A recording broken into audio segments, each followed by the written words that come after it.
अस्सलाम वालेकुम क्लास। आज हम देखते हैं ऑप्शन वैल्यूएशन। लास्ट टाइम हमने इसको ब्लैक शॉर्स मॉडल के ज़रिए जो है वो ऑप्शन की वैल्यूएशन की थी। इसका दूसरा मेथड हमारे पास अवेलेबल है, बायनोमियल ट्री मेथड। ये basically probability distribution based method है, जिसमें हम प्रोबेबिलिटी को देखते हैं, लेकिन हम उस तरह से नहीं देखते जिस तरह से नॉर्मली जो है वो हम उसमें ब्लैक शॉर्स में देखते थे। तो अब अज्यूम ये करते हैं कि फर्स्ट करें हमारी जो स्टॉक प्राइस आज की डेट में 50 है, तो चांसेस ये हैं कि वो अपवर्ड मूवमेंट के साथ 60 हो जाए। और ये जो लाइन है बायनोमियल ट्री में, ये टाइम लाइन है बेसिकली। तो फर्स्ट करते हैं कि 3 मंथ्स को शो कर रही है, ठीक है। तो 3 मंथ्स में इसके चांसेस हैं कि ये अपवर्ड हो जाए 60 की, और इसके ये भी चांसेस हैं कि ये डाउनवर्ड हो जाए 60 पे, 40 पे आ जाए, सॉरी।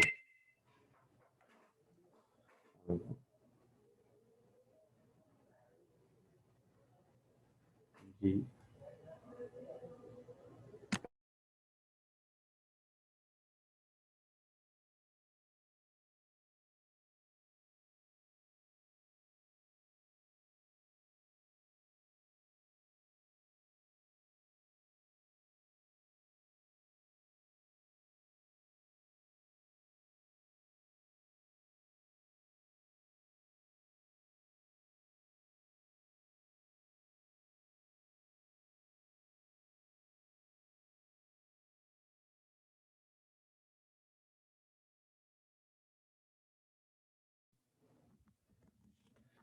जी, तो हम ये कह रहे हैं कि ये अपवर्ड भी हो सकती है और ये डाउनवर्ड भी हो सकती है प्राइस। तो इसकी प्रोबेबिलिटी जो है वो अगर हमने फाइंड आउट करनी हो, तो ये देखें, ये प्राइस जो है वो फर्स्ट करें अपवर्ड है और इसको हम डाउनवर्ड कह रहे हैं। तो ये एस ई और एस टी से मैं इसको रिप्रेजेंट कर रहा हूँ। सो इसमें जो अप जाने की जो एलिमेंट है, उसके लिए मुझे यू फाइंड आउट करना पड़ेगा, और यू फाइंड आउट करने का जो मेथड है वो है एस यू को एस नॉट में मैं डिवाइड कर दूँ, यानी 60 डिवाइडेड बाई 50 करूँ तो ये आता है। इसकी अपवर्ड प्रोबेबिलिटी बेसिकली 1.2 की है, और इसकी जो डाउनवर्ड प्रोबेबिलिटी है उसको मैं एस डी यानी डाउनवर्ड प्राइस डिवाइडेड बाई जो करंट प्राइस है करूँगा, यानी 40 डिवाइडेड बाई 50 करूँगा, तो ये 0.8 जो है वो आपकी डी बन जाएगी। अब इसका जो मैकेनिज़्म है ओवरऑल प्रोबेबिलिटी को फाइंड आउट करने का, वो बड़ा आसान है, इस तरह से कि हमें जो फ्यूचर वैल्यू है वो लेनी है ई की पावर आर टी, उसमें से डी माइनस करना और उसको यू माइनस डी से डिवाइड कर देना। सो आपकी जो फ्यूचर वैल्यू है ई की पावर आर टी, वो आपकी कैलकुलेट होगी, ठीक है, इस तरह से कि आपको फर्स्ट करें इस वक्त जो मार्केट में इंटरेस्ट रेट है वो 10% है, और इसका टाइम हमने कहा था कि वो 3 मंथ्स है। तो 3 मंथ्स का मतलब है 3/12, यानी ये आ जाएगा 0.25 ईयर्स। सो मैं इसको अगर पुट करूँ तो ये आएगा 0.1 इंटू 0.25 माइनस डी जो है वो मेरे पास है 0.8 divided by you minus D, यानी 1.2 माइनस 0.8। तो मैं इसको अगर आप सॉल्व करूँ तो ये आएगा ई की पावर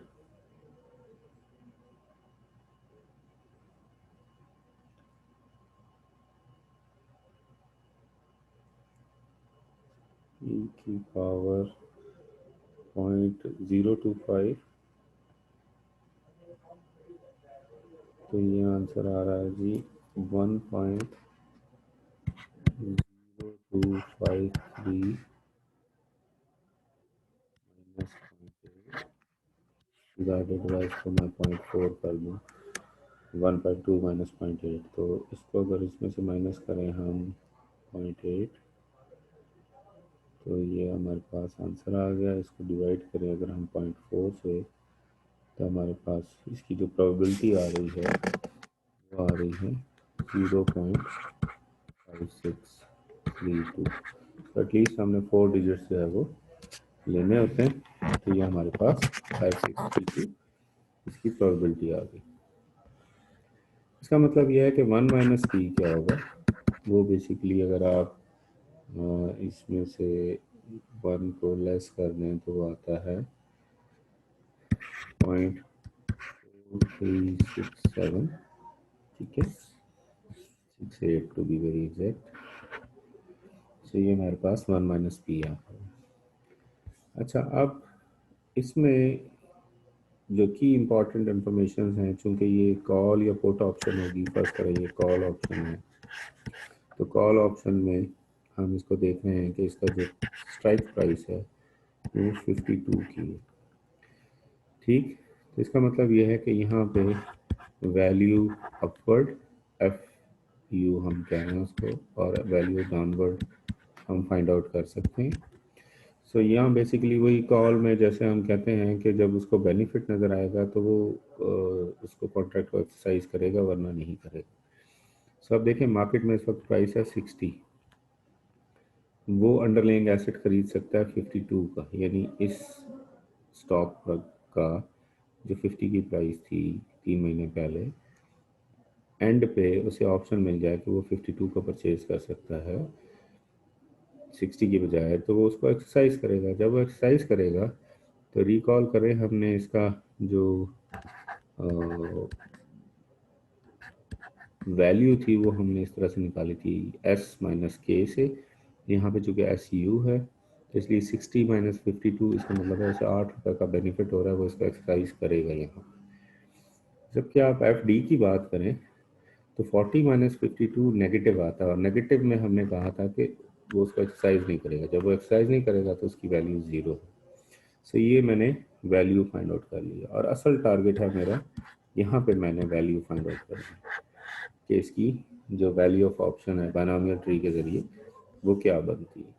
तो उसके लिए हमारे पास फार्मूला है एफ फाइंड आउट करने का, प्रेजेंट वैल्यू पी को मल्टीप्लाई करना है हमने एफ यू से, माइनस करना है उसमें से 1 माइनस पी को मल्टीप्लाई करना है हमें। तो ये हमारे पास एफ का फार्मूला है। तो अब मैं इसको फाइंड आउट कर सकता हूँ, ई की पावर माइनस ये था 0.1 इंटू 0.25, तो ये मेरे पास थे। ये ध्यान में रखिएगा ये फ्यूचर वैल्यू था, यहाँ पे माइनस नहीं था प्लस था पी में, अगर आप देखें पी फाइंड आउट करने के लिए, जबकि हम यहाँ पे वैल्यू में उसकी प्रेजेंट वैल्यू फाइंड आउट करेंगे। तो ये हमारे पास था 0.5632, ऐसे था 5632 पी। एफ यू अभी हमने फाइंड आउट किया तो वो था 8, और 1 माइनस पी था हमारे पास 0.4368, इसको हम मल्टीप्लाई करें एफ डी से, सो एफ डी हमारा 0 था। इसका मतलब है ये तो टर्म हमारी 0 हो गई। अब हमने सिर्फ बेसिकली ये टर्म जो है वो जो लेफ्ट साइड पे है उसको फाइंड आउट करना। सो इस क्वेश्चन को अगर हम ब्लैक शोल से सॉल्व करेंगे, ठीक, ब्लैक शोल से सॉल्व करेंगे तो भी हमारा आंसर यही आता है। तो अब हम कर रहे हैं 0.5632 को 8 से मल्टीप्लाई, ठीक है, तो ये आ गया 4.5063, और इसकी हमने अब -0.025 प्रेजेंट वैल्यू लेनी है। तो इसका मतलब है कि इस आंसर को हमने मल्टीप्लाई करना है ई की पावर -0.025, तो हमारे पास इसकी प्रेजेंट वैल्यू आ जाती है 4.3950, ठीक। तो ये हमारे पास वैल्यू ऑफ ऑप्शन आ गई एट द स्टार्ट। इसका मतलब है कि ये कॉन्ट्रैक्ट हमें मिलना चाहिए 3950 का, ठीक है। तो ये इसकी वैल्यू ऑफ ऑप्शन है। अब इसमें हम वैल्यूएशन में एक चीज़ हमें ध्यान में रखनी होती है कि फर्स्ट करें इस वक्त वैल्यू ऑफ कॉल, या इसको हम कहते हैं कॉल प्रीमियम, इस वक्त मार्केट में फर्ज करें है 5 रुपीज़ का, यानी ये कॉन्ट्रैक्ट हमें 5 रुपीज़ का मिल रहा है। तो हमने डिसीजन करते होते हैं इसमें बाय करने का, सेल करने का या होल्ड करने का। ठीक, तो बाय का डिसीजन क्या होगा हमारा, एक चीज़ हमारे हिसाब से उसकी वैल्यू है 4.39 जो हमने एफ निकाला था, जो कि मार्केट प्रीमियम जो कॉल प्रीमियम था, कॉल प्रीमियम हम इसको सीपी कहते हैं, उससे कम है। ठीक, कॉल प्रीमियम ज़्यादा है, तो अब हमें क्या करना चाहिए, इसको ख़रीदना चाहिए। यानी 4.39 वाली चीज़ मैं 5 रुपये में ख़रीदना पसंद करूँगा? बिल्कुल नहीं। इसका मतलब है मैं ख़रीदना नहीं पसंद करूँगा तो मैं इसको बेच सकता हूँ, अगर मेरे पास हो तो मैं सेल का डिसीजन कर सकता हूँ। इसका मतलब यह है कि अगर ये मेरी जो वैल्यू थी एफ़, ये ग्रेटर होती कॉल प्रीमियम से, तो मैं ये कहता कि मैं इसको बाय करूँगा। क्यों कि 6 रुपये वाली चीज़ फर्ज करें 5 रुपये में मुझे मिल रही होती तो मैं कहता बाय, तो यहाँ पे आपका बाय डिसीजन होता। और अगर ये जो एफ़ मैंने फाइंड आउट किया है, ये अगर कॉल प्रीमियम के बराबर होता तो फिर मैंने होल्ड का डिसीजन करना था, जो इस केस में नहीं है। इसका मतलब ये है कि यहाँ पे जो रेलेवेंट डिसीजन मुझे करना है, मेरे पास अगर है तो मैं इसको कॉन्ट्रैक्ट को सेल कर दूंगा, क्योंकि इसको इस वक्त बेचना जो है वो वारे का सौदा है। ठीक, सो इस तरह से आप उसकी वैल्यू ऑफ ऑप्शन जो है वो फाइंड आउट कर सकते हैं। कॉल ऑप्शन की यहाँ बात हो रही है। सो एफ आपका 4.3950 हो गया। अब फर्ज करें हम जो है ना एक पुट ऑप्शन की एग्जांपल ले लेते हैं, ताकि हमें प्रॉब्लम ना हो कल को। फर्ज करते हैं हमारे पास यही S0 50, ये हमारे पास अपवर्ड प्राइस है 60 और डाउनवर्ड प्राइस है 40। हमारे पास यहाँ U हमारा कैलकुलेट हुआ था 1.2 और D हमारा कैलकुलेट हुआ था 0.8। हमने यहाँ पे जो है वो F फाइंड आउट करना है। ठीक है, ये हमारा SU था, ये हमारा SD था। अब यहाँ पे जो हमारा FU है और FD है वो डिफरेंट हो जाएंगे, क्योंकि ये पुट ऑप्शन है। तो पुट ऑप्शन में हमारी एजम्पशन K की क्या थी कि 52 है। सो पुट ऑप्शन में क्या होगा, देखें कॉल ऑप्शन में उसे अंडरलाइंग एसेट यहाँ पे देखें अगर आप, तो अंडरलाइंग एसेट उसे सस्ता मिल रहा था कॉन्ट्रैक्ट के थ्रू। अब चूंकि उसने अंडरलाइंग एसेट सेल करना है, तो वो 52 पे सस्ता तो नहीं सेल करना चाहेगा, वो कहेगा कि मैं 60 पे सेल करना चाहता हूँ। तो इस वजह से वो कॉन्ट्रैक्ट एक्सरसाइज नहीं करेगा, क्योंकि 60 तो मार्केट की प्राइस है ना। तो इस वजह से यहाँ पे उसका डिसीजन ये होगा कि वो उसका एक्सरसाइज नहीं करेगा। लेकिन अगर आप देखें इधर FD के केस में, तो वो 40 का नहीं सेल करना चाहेगा बल्कि 52 का सेल करना चाहेगा। और यहाँ पे आप रिकॉल करें तो आपका जो फार्मूला है वो इस तरह से चेंज हो जाता है। तो K माइनस एस डी, और K माइनस एस डी यानी 52 माइनस 40 इज बेसिकली 12। तो FD जो है वो आपका 12 है।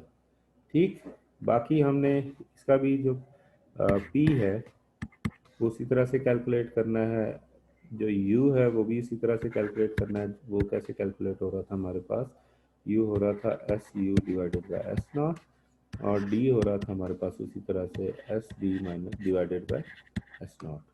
ठीक है, हम वही एजम्पशंस रखते हैं कि हमारे पास इंटरेस्ट रेट जो है वो 10% है, और ये जो टाइम पीरियड है, जो लाइन का टाइम पीरियड है वो 3 मंथ्स है, जो कि हमारे पास 0.25 ईयर्स आता है। ठीक है, 3.25 ईयर्स हमारे पास आ गया। हम P इसी तरह से फाइंड आउट करेंगे, e की power RT minus D divided by U minus D, और वो हमारे पास आया था 0.53। ये सारी कैलकुलेशन से भी हम बच गए, 5632, सॉरी 5632। और हमारे पास 1 माइनस पी जो आया था वो आया था 0.4368। ठीक है, सो ये हमारे पास आ गए। अब हम जो है वो उसी तरह से एफ का जो है वो फार्मूला यहाँ पे लगाएंगे, ई की प्रेजेंट वैल्यू। अब हमारे पास पी है 0.5632, और एफ यू हमारा 0 है, इसका मतलब है ये तो पोर्शन 0 हो गया, माइनस हम इसको करेंगे आपकी जो थी अपवर्ड सॉरी डाउनवर्ड प्रोबेबिलिटी 0.436 से 1 माइनस पीछे का, बस अब आपका एफ डी यहाँ पे 12 है, ठीक। तो ये आपका आ जाएगा। सो इसमें आप जो है जो वैल्यूज पुट करेंगे तो ये आएगा -0.025। मैंने मल्टीप्लाई करके इसको लिख लिया तो इससे कंफ्यूज ना होइएगा, ये 0 है, ये माइनस। और अब हम जो है वो इसको सॉल्व कर सकते हैं। अगर हम मल्टीप्लाई करें क्या था हमारे पास 0.4368, अगर इसको मल्टीप्लाई करें 12 से तो ये आता है हमारे पास 5.2416, 5.2416, ठीक है।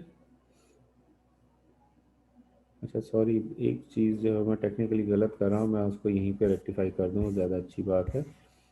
यहाँ मैंने साइन जो है वो माइनस लिखा है, it should have been positive, ये प्लस होना चाहिए था।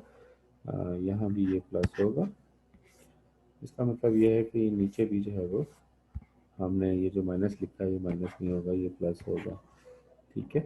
सो अब हम इसको इसकी प्रेजेंट वैल्यू जो है वो फाइंड आउट कर सकते हैं। वो था हम इसकी प्रेजेंट वैल्यू मल्टीप्लाई करेंगे इसी को ई की पावर -0.025 से, तो वो आता है 5.1121, ठीक है। तो ये हमारे पास एफ आ गया किसका, पुट ऑप्शन का, यानी 5.1121, ठीक हो गया। ये हमारे पास जो है वो इसकी पुट ऑप्शन की बायनॉमियल ट्री के ज़रिए वैल्यू जो है वो हमने फाइंड आउट कर ली।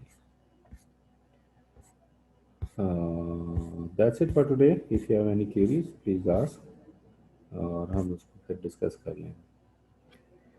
ओके जी, टेक केयर, अल्लाह हाफिज़।